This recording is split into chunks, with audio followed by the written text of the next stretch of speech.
but I have wanted to visit this cemetery for many years. I thought round about 2018 it was going to work, and that would have been on the exact 100th anniversary of my great uncle dying and being buried here. Again, we're talking about a hospital area, so a lot of people in the cemetery here would have come from local hospitals. Adam Brown was one of two twins that began the war. He went over with his brother Hugh and signed up, joined up in Preston. He was Army Service Corps. He came from Hannistown.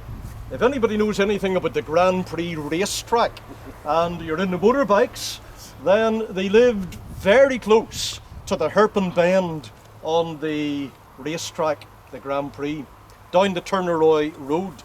But the two of them signed up in Preston, Army Service Corps. They were farmers, so they became horsemen. And when you look at the service number, it will have TH, indicating that both were horsemen. So they're providing transport, maybe ammunition coming in, supplies coming in. I've read mortars would have been what they'd have been dealing in as well.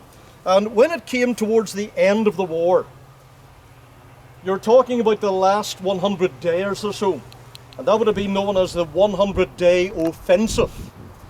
Eventually, the British Army and the French, etc., have got out of the trenches, and the Germans are in fast retreat. But of course, they're putting a very strong rearguard action up with artillery and hidden machine gun nests and everything else.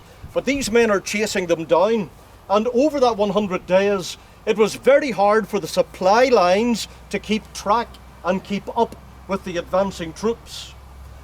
Adam Brown, my great uncle, had suffered from shell shock back in February of 1917. They recycled him extraordinarily quickly, and he was back in active service very fast indeed.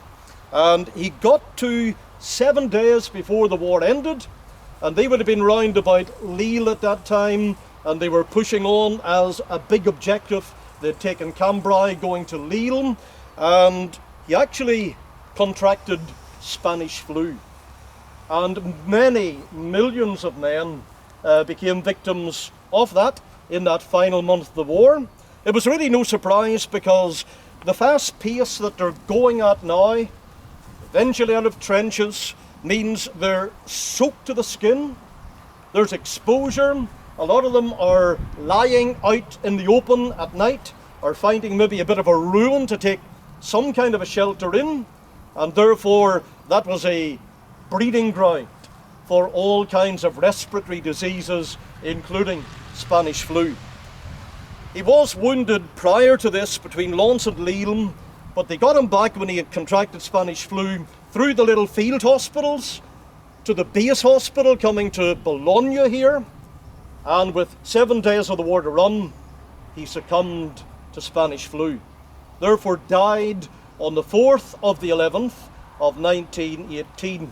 So close to the ship to Southampton, so close to getting home to Blighty, but he didn't make it.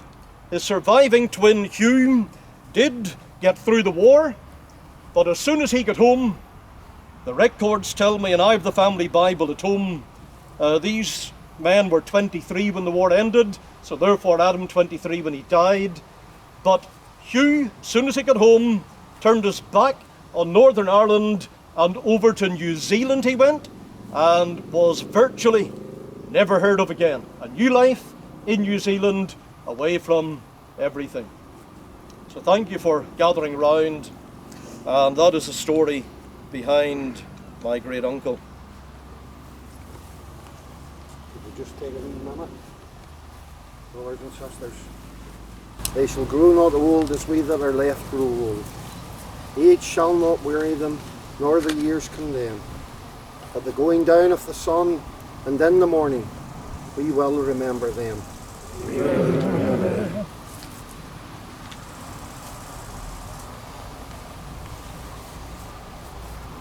Thank you.